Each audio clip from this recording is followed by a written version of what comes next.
அனைவருக்கும் வணக்கம். இன்றைக்கி மார்ச் 5, 2024 செவ்வாய்க்கிழமை. தினமணியில் இருக்கிற முக்கியமான நியூஸஸ் என்னென்னு பார்க்கலாம்.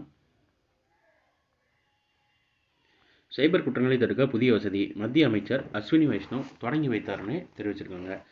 சிம்பிளாக சொல்லிடுறேன்.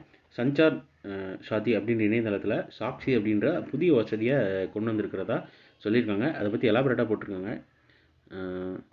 தற்போது தொடங்கப்பட்டுள்ள எண்ம புலனாய்வு தளத்தில் தொடர்புள்ள சேவை நிறுவனங்கள், சட்ட அமலாக்க ஏஜென்சிகள், வங்கிகள் மற்றும் நிதி நிறுவனங்கள், அடையாள சான்றுகள் மற்றும் முகவரி சான்றுகள் நிறுவனங்கள் ஆகியவை பங்குதாரர்களாக உள்ளனன்னு தெரிவிச்சிருக்காங்க.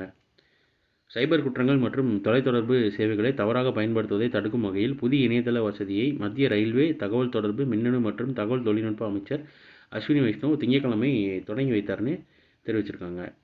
அடுத்ததாக இன்றைக்கான திருக்குறள் என்னன்றதை பார்த்துருவோம். தெரிந்த இனத்தோடு தேர்ந்து எண்ணி செய்வார்க்கு அரும்பெருள் யாதென்றும் இல் அப்படின்னு சொல்லியிருக்காரு திருவள்ளுவர். தெரிந்து செயல்வங்கன்ற அதிகாரத்தில் ஆராய்ந்து சேர்ந்த இனத்துடன் செயலை பற்றி நன்றாக தேர்ந்து தாமும் எண்ணி பார்த்து செய்கின்றவருக்கு அரிய பொருள் ஒன்றுமில்லைன்னு தெரிந்து செயல்வங்கன்ற அதிகாரத்தில் திருவள்ளுவர் சொல்லியிருக்காரு.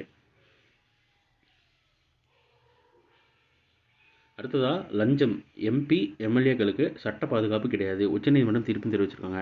நாடாளுமன்றம் சட்டப்பேரவைகளில் வாக்களிக்கவோ அல்லது குறிப்பிட்ட விஷயத்தை பேசவோ உறுப்பினர்கள் லஞ்சம் பெறுவதற்கு குற்றமாகும். எனவே குற்றவியல் விசாரணையில் இருந்து அவர்களுக்கு சட்ட பாதுகாப்பு கிடையாது என்று உச்சநீதிமன்றம் திங்கட்கிழமை அதிரடியாக தீர்ப்பளித்துள்ளது. மேலும் நாடாளுமன்றம் பேரவை உறுப்பினர்கள் லஞ்சம் வாங்குவதும் ஊழலில் ஈடுபடுவதும் இந்திய நாடாளுமன்ற ஜனநாயகத்தின் அடிப்படையை சிதைத்துவிடும்.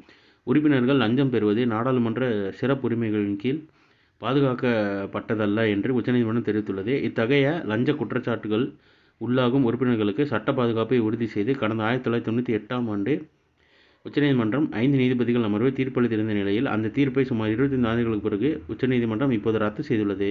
தலைமை நீதிபதி டி. ஒய். சந்திரசூட் தலைமையில் 7 நீதிபதிகள் கொண்ட அரசியல் சாசன அமர்வு இந்த வரலாற்று சிறப்புமிக்க தீர்ப்பை வழங்கியுள்ளதுன்னு தெரிவிச்சிருக்காங்க. இதை பற்றி ஃபுல்லாக கொடுத்துருக்காங்க. டைம் இருக்கிறவங்க வாசிச்சு பாருங்கள்.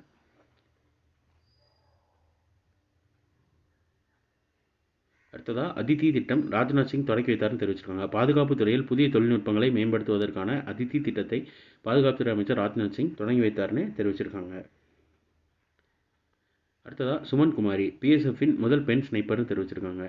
எல்லை பாதுகாப்பு படை பார்டர் செக்யூரிட்டி ஃபோர்ஸ்னு சொல்லுவாங்க. பிஎஸ்எஃப் தொலைதூரத்தில் இருந்து குறி தவறாது சுடும் ஸ்னைப்பர் முதல் பெண் என்ற பெருமையை சுமன் குமாரி பெற்றுள்ளார்னு தெரிவிச்சிருக்காங்க. பார்த்து வச்சுக்கோங்க. இந்த மாதிரி நியூஸ்லாம் கேட்கறதுக்கான வாய்ப்புகள் நிறையா இருக்குது டிஎன்பிசி எக்ஸாம்ஸில்.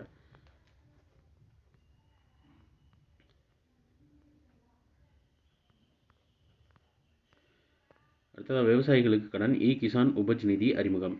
விளைபொருட்களை அடகு வைத்து விவசாயிகள் கடன் பெற கிசான் உபஜ் நிதி என்ற எண்ம டிஜிட்டல் தளத்தை மத்திய உணவுத்துறை அமைச்சர் பியூஷ் கோயல் திங்கட்கிழமை அறிமுகப்படுத்தியுள்ளார்னு தெரிவிச்சிருக்காங்க.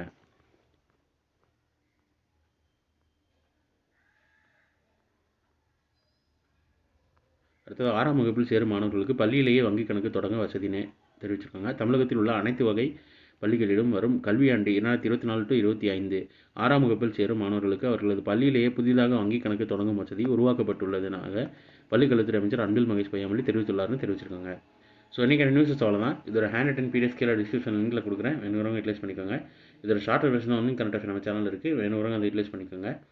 ஸோ மேலும் இன்னொரு நியூஸில் சந்திப்போம். தேங்க்யூ.